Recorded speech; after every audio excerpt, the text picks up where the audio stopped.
नमस्कार विद्यार्थी मित्रांनो.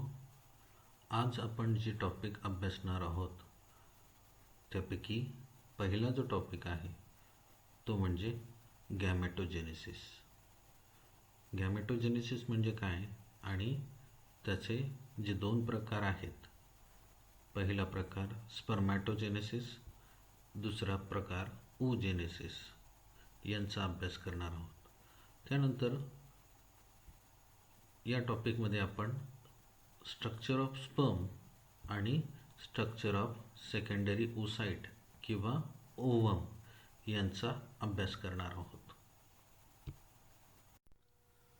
पहिला जो टॉपिक आहे तो म्हणजे गॅमेटोजेनेसिस. गॅमेटोजेनेसिस म्हणजे काय? अगदी साध्या शब्दात जर सांगायचं तर the production of gametes is called gametogenesis. ज्या प्रोसेसमध्ये गॅमेट्स तयार होतात त्याला गॅमेटोजेनेसिस असं म्हटलं जातं. आता या गॅमेटोजेनेसिसची डेफिनेशन आपल्याला बघायची आहे. The process of formation of mature gametes from germ cells by mitotic and meiotic divisions is called gametogenesis. Gametogenesis ही जी प्रोसेस आहे ही गोनॅड्समध्ये होत असते. या गोनॅड्समध्ये जर्म सेल्स असतात. या जर्म सेल्समध्ये मायटॉसिस आणि मिओसिस हे दोन्ही प्रकारचे डिव्हिजन होतात आणि त्यानंतर गॅमेट्स तयार होतात. त्याला गॅमेटोजेनेसिस असं म्हटलं जातं. The germ cells undergo mitotic and meiotic divisions to form the gametes. आता हे गॅमेट्स कोणत्या प्रकारचे आहेत याच्यावरून या गॅमेटोजेनेसिसचे दोन प्रकार पडतात. पहिला जो प्रकार आहे त्याला म्हणतात स्पर्मॅटोजेनेसिस. स्पर्मॅटोजेनेसिस म्हणजे काय? It is the formation of male gametes. Male gametes are called sperms.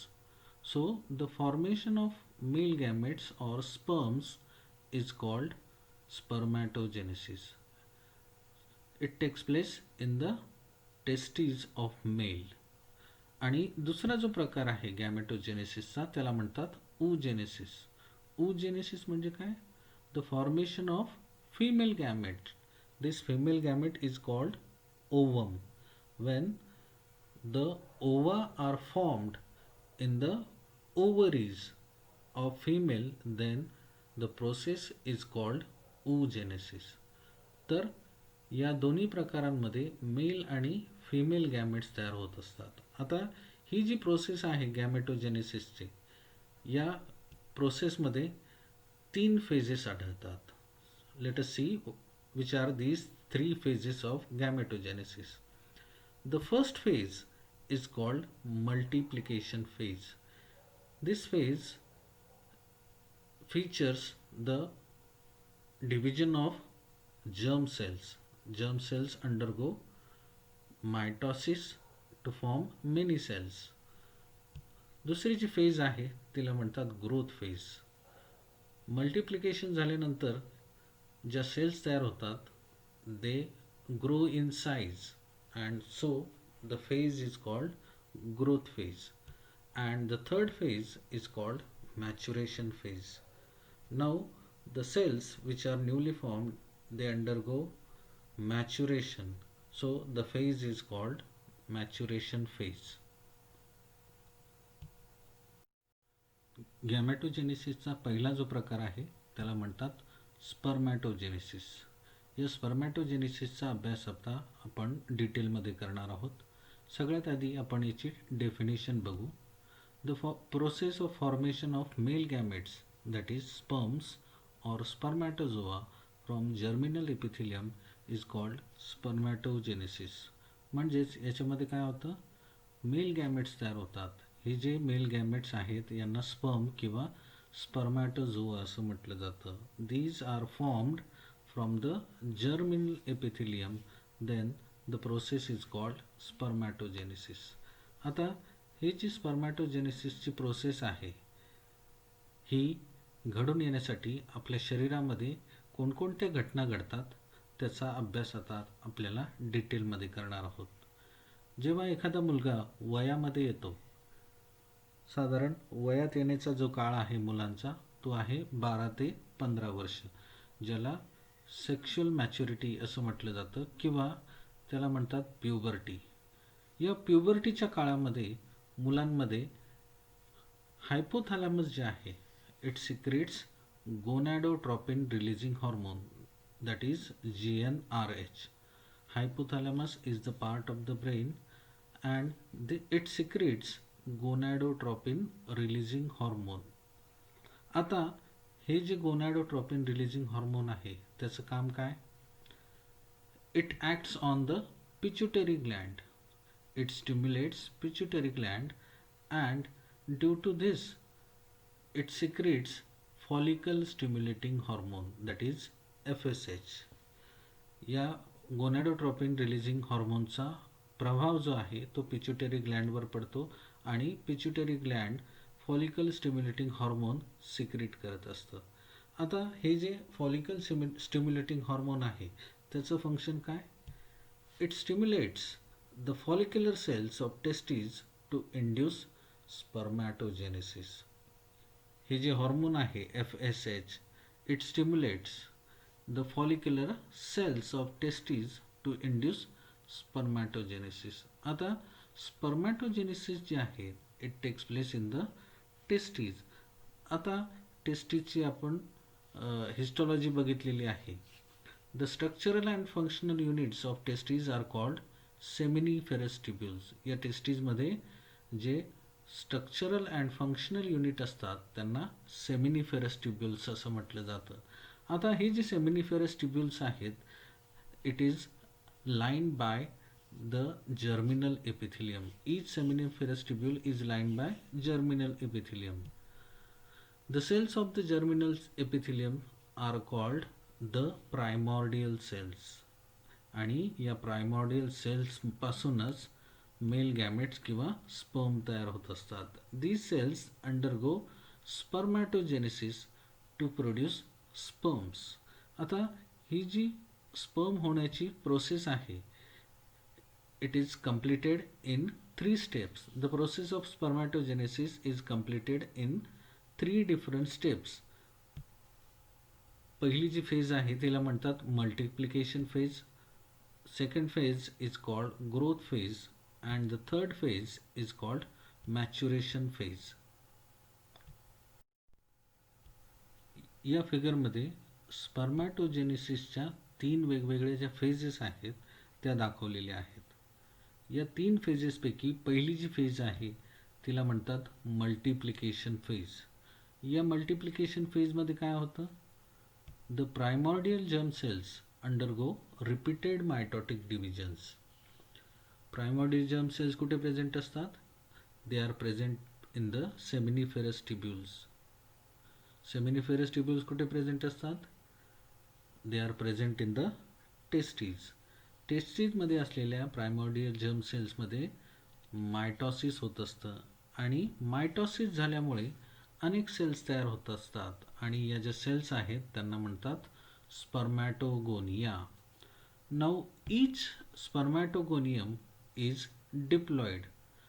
It contains 46 chromosomes.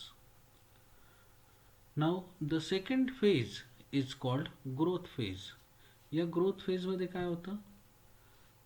Some of the spermatogonia stop dividing but they grow in size due to accumulation of food material. These cells they are now called as primary spermatocytes. या ज्या primary spermatocytes आहेत they contain double set of chromosome. That means 46 chromosomes are present in spermatogonium as well as in primary spermatocyte. Now the third phase is called maturation phase. या maturation फेजमध्ये काय होतं? The primary spermatocyte undergo first meiotic division. आणि meiotic division झाल्यामुळे 2 cells तयार होतात. या ज्या 2 सेल्स आहेत they are haploid and these are called secondary spermatocytes. The secondary spermatocyte undergoes second meiotic division, आणि जेव्हा दुसऱ्यांदा मियोसिस होतं तेव्हा 4 सेल्स तयार होत असतात. या चारही सेल ज्या आहेत त्या हॅप्लॉइड असतात, आणि या ज्या हॅप्लॉइड सेल्स आहेत यांना म्हणतात स्पर्मॅटिड्स. आता तयार झालेले हे जे स्पर्मॅटिड्स आहेत they are non motile and they undergo spermiogenesis. आता स्पर्मिओजेनेसिसमध्ये काय होतं? Changes takes place in the spermatids. कोणकोणते चेंजेस होतात बघा. There is increase in length, formation and rearrangement of 2 centrioles, म्हणजे प्रॉक्सिमल आणि डिस्टल सेंट्रिओल हे एकमेकांपासून वेगळे होतात. Then there is formation of acrosome from the Golgi complex and mitochondria becomes spirally coiled. स्पर्मॅटोजेनेसिसचा अभ्यास आपण केला. या स्पर्मॅटोजेनेसिसमध्ये मेल गॅमेट्स किंवा स्पर्म तयार होत असतात. आता तयार झालेले हे जे स्पर्म आहेत त्यांचं स्ट्रक्चर आपल्याला अभ्यासायचं आहे. हे अभ्यासण्यासाठी ही जी फिगर आहे ही फिगर महत्त्वाची ठरते. आता हे जे स्पर्म्स आहेत these are microscopic, elongated, haploid and motile male gametes. या स्पर्ममध्ये 4 वेगवेगळे भाग दिसतात. त्यातला पहिला जो पार्ट आहे त्याला म्हणतात head. Head is oval in shape and it contains haploid nucleus. Above the nucleus there is a cap-like structure called acrosome. This acrosome is formed from the Golgi body, and this acrosome contains hydrolytic enzymes like hyaluronidase and proteolytic enzymes like zonalysins and corona penetrating enzymes. पहिला जो part आहे स्पर्मचा त्याला head असं म्हटलं जातं. याचा आकार oval असतो आणि त्याच्यामध्ये हॅप्लॉइड न्यूक्लियस प्रेझेंट असतं. या न्यूक्लियसच्या वरती एक कॅपसारखं स्ट्रक्चर प्रेझेंट असतं ज्याला ॲक्रोझोम असं म्हटलं जातं. ॲक्रोझोम हे गोल्जी बॉडीपासून तयार होतं आणि त्यामध्ये हायड्रोलिटिक एन्झाईम्स प्रेझेंट असतात. कोणकोणते असतात? हायलोरोनिडेज आणि proteolytic enzymes like zonalysin and corona penetrating enzymes. त्यानंतर या स्पर्मचा दुसरा जो पार्ट आहे त्याला म्हणतात neck. Neck is a very short region which contains 2 centriole. या नेकमध्ये 2 सेंट्रिओल प्रेझेंट असतात. The first one is called proximal centriole and the second one is called distal centriole. या proximal centrioleचं फंक्शन काय? It plays important role in first cleavage of zygote. Fertilization झाल्यानंतर zygote तयार होत असतं आणि या झायगोटमध्ये जेव्हा डिव्हिजन होतं किंवा क्लिवेज होतं तेव्हा या प्रॉक्सिमल सेंट्रिओलचा महत्त्वाचा रोल असतो. त्यानंतर दुसरं जे सेंट्रिओल आहे ज्याला डिस्टल सेंट्रिओल असं म्हटलं जातं त्याचं फंक्शन काय? It forms the axial filament. स्पर्मचा तिसरा जो पार्ट आहे त्याला म्हणतात middle piece. Middle piece has an axial filament which is surrounded by 10 to 14 spiral tons of mitochondria which is called नेबनकन. या मिडल पीसमध्ये ॲक्शियल फिलामेंट प्रेझेंट असते आणि त्याच्याभोवती 10 ते 14 स्पायरल टन हे मायटोकॉन्ड्रियाचे प्रेझेंट असतात ज्यांना नेबनकन असं म्हटलं जातं. आता हे जे मायटोकॉन्ड्रिया आहेत त्यांचा उपयोग कशासाठी होतो? They produce energy which is necessary for the movement of sperms. Mitochondria जे आहेत त्यांना सेलचे पॉवर हाऊस असं म्हटलं जातं आणि त्यांचं फंक्शन काय? Production of energy. This energy is utilised for the movement of sperm. त्यानंतर या स्पर्मचा शेवटचा जो पार्ट आहे त्याला म्हणतात tail. Tail is long, slender and tapering. It has an axial filament which arises from the distal centriole. This axial filament it travels throughout the middle piece and the tail. Tail जी आहे ती खूप लांब असते आणि त्याच्यामध्ये ॲक्शियल filament present असते आणि दिस ॲक्शियल filament is surrounded by plasma membrane. The part without plasma membrane is called end piece. गॅमेटोजेनेसिसचा दुसरा जो प्रकार आहे त्याला म्हणतात oogenesis. oogenesis म्हणजे काय हे आपण या डेफिनेशनच्या सहाय्याने समजावून घेऊ. The process of formation of female gamete that is egg or ovum from germinal epithelium is called as oogenesis. म्हणजेच oogenesis मध्ये फिमेल गॅमेट तयार होतं आणि हे जे फिमेल गॅमेट आहे त्याला एग किंवा ओम असं म्हटलं जातं. नाव the process of oogenesis takes place in the ovaries. Ovaries contain ovarian follicles.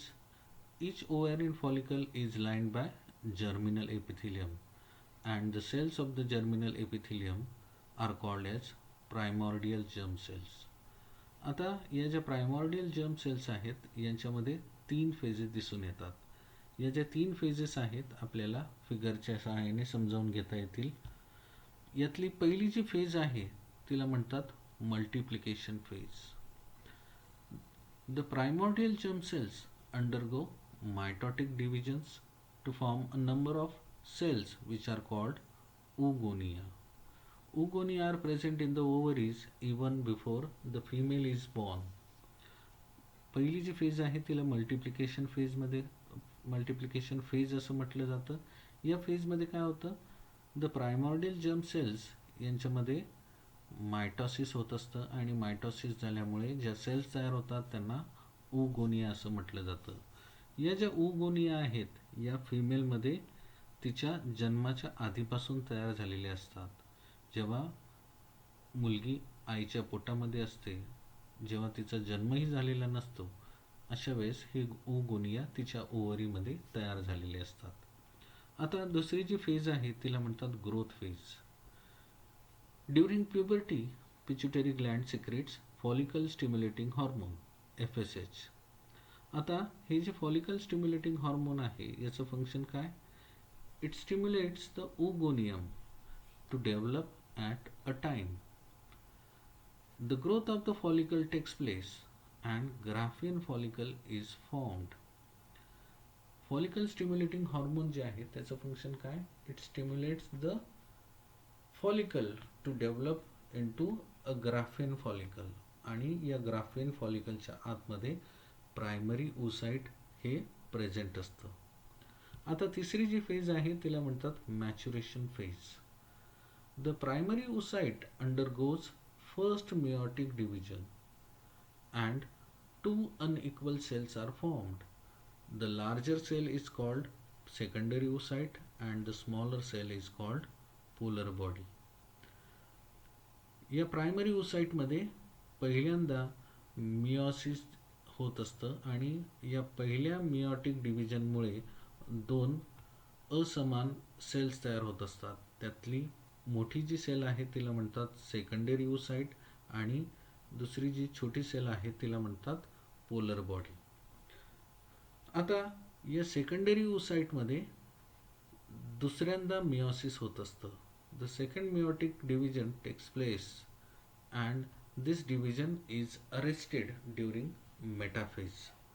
जेव्हा दुसऱ्यांदा मिओसिस होत असतं तेव्हा हे जे डिव्हिजन आहे हे अरेस्ट केलं जातं किंवा स्टॉप केलं जातं जेव्हा मेटाफेज असते तेव्हा. The secondary oocyte is released.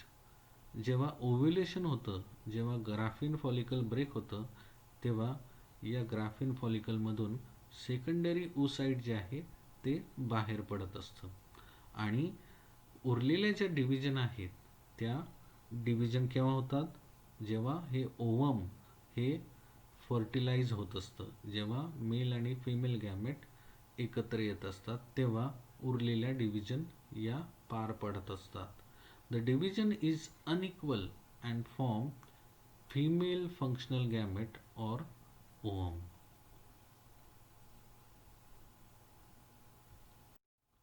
या लेक्चरचा शेवटचा जो टॉपिक आहे तो आहे स्ट्रक्चर ऑफ सेकंडरी oocyte और ovum.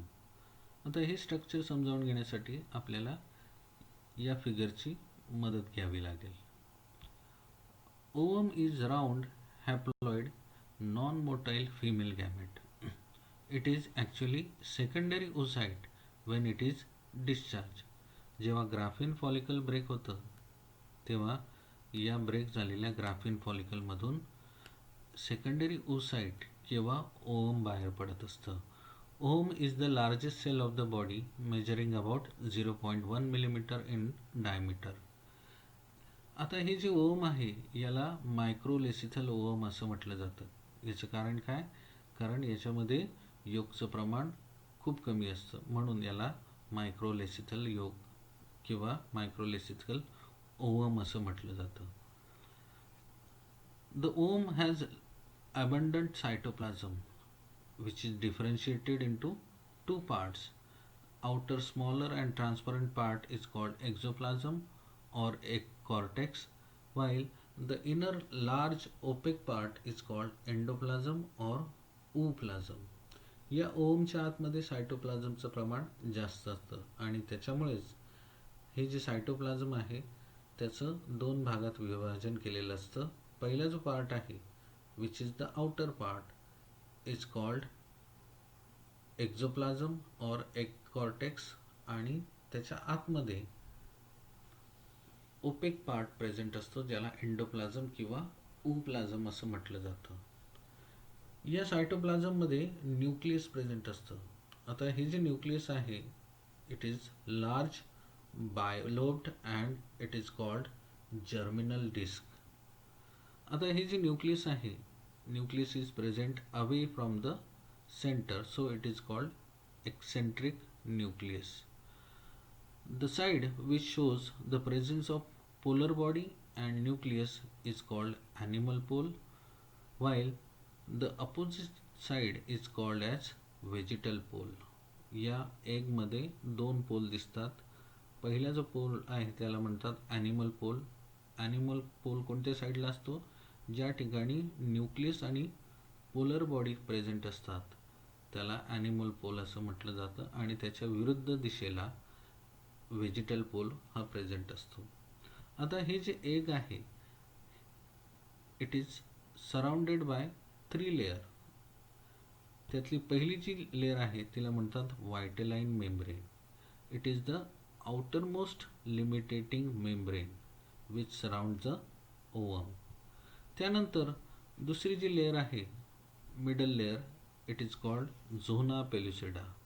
It is non cellular and transparent layer. The space between vitelline membrane and zona pellucida is called as perivitelline space आणि या स्पेसमध्येच फर्स्ट पोलर बॉडी ही प्रेझेंट असते. त्यानंतर तिसरी जी लेयर आहे तिला म्हणतात corona radiata. It is the outermost layer which is thick and it is made up of radially arranged cells. It is formed by radially elongated follicular cells which are glued together by hyaluronic acid. या ज्या follicular cells आहेत या एकमेकांना चिकटवलेले असतात आणि हे चिकटवण्यासाठी हायॅलुरोनिक ॲसिडचा उपयोग केलेला असतो.